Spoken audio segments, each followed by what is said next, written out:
अगर हम किसी मुश्किल में होते हैं तो सबसे पहले हमारे मुंह से माँ शब्द ही निकलता है। हमें थोड़ी सी भी तकलीफ में देखकर खुद की जान की बाजी तक की लगाने में पीछे नहीं हटती, तो हम क्यों नहीं समझ पाते माँ का दर्द। रात के 12 बज रहे थे। माँ कभी दरवाजे की तरफ देखती तो कभी एक नज़र घड़ी की तरफ। माँ की आंखों में और चेहरे पर चिंता साफ नजर आ रही थी।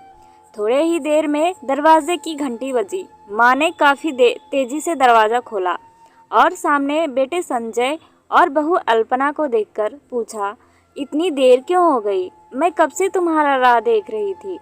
माँ, मैं अब छोटा नहीं हूँ, तुम मेरी चिंता मत किया करो। संजय घर के अंदर प्रवेश करते हुए बोला, बेटा कितना भी बड़ा हो जाए माँ के लिए छोटा ही रहता है। चलो छोड़ो, हाथ पैर धो लो, मैं तुम्हारे लिए खाना लगा देती हूँ। माँ ने दरवाज़ा बंद करते हुए कहा। माँ जी, हम बाहर से खाना खाकर आए हैं, आप खा लीजिए, हम सोने जा रहे हैं, बहू ने कहा। लेकिन मैंने तो तुम लोगों की पसंद की खीर बनाई है, और थोड़ी थोड़ी खा लो। माँ, तुझे एक बार में समझ में नहीं आता क्या? तेरी बहू ने कहा है ना, हम बाहर से खाना खा कर आए हैं, क्यों परेशान करती हो? जा तू खीर खा ले और सो जा, और हमें भी से शांति से सोने दे।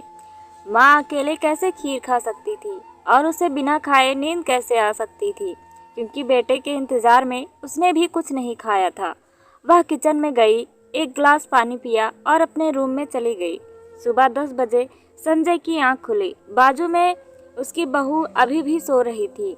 संजय हॉल में आया तो लैपटॉप के पास रखी एक चिट्ठी पर उसकी नज़र पड़ी। यह चिट्ठी किसकी हो सकती है, यह देखने के लिए उसने चिट्ठी खोलकर पढ़ना शुरू किया। मेरे लाल, तू सोच रहा होगा कि एक ही घर में रहते हुए ये चिट्ठी क्यों मैं तुम्हें बोलकर भी ये बात बता सकती थी। हाँ, बता सकती थी, अगर तू मेरे बातें सुनने चाहता तो। किसी एक्सप्रेस गाड़ी की तरह तू आता है और कुछ ही पलों में निकल जाता है।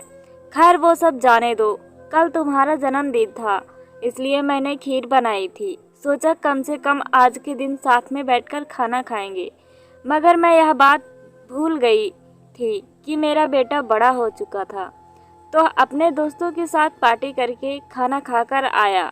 चलो, मुझे इस बात की खुशी ही हुई। मेरी दवाइयाँ ख़त्म हो गई हैं। मैंने कुछ दिनों पहले तुझे दवाई की एक चिट्ठी दी थी, अगर वक्त मिले तो वह दवाई मुझे ला कर देना, मुझे थोड़ी राहत हो जाएगी। विक्रम को याद आया कि 4-5 दिन पहले माँ ने एक दवाई की चिट्ठी दी थी। उसने अपने ऑफिस के बैग में जाकर उस चिट्ठी को तलाशा और उसे खोलकर देखा। उसमें लिखा था, मुझे ऐसी दवाई ला कर दो जिससे मैं अपने बेटे को भुला सकूं। संजय को एहसास हुआ कि उससे बहुत बड़ी गलती हो गई है। उसकी आंखें नरम हो गईं। वह तुरंत अपने माँ के कमरे की तरफ दौड़ा। सबसे पहले उठ जाने वाली माँ आज क्यों नहीं उठी थी, देखकर उसे आश्चर्य हुआ। उसने माँ को उठाने की काफ़ी कोशिश की, लेकिन माँ एक गहरी नींद में सो चुकी थी। संजय के पास फूट फूट कर रोने के अलावा और कोई चारा नहीं बचा। दोस्तों, यह कहने की ज़रूरत नहीं है कि माँ बाप जीवन में कितने मूल्यवान हैं। उनके रहते हुए ही उनकी सेवा करो, उनसे प्यार करो।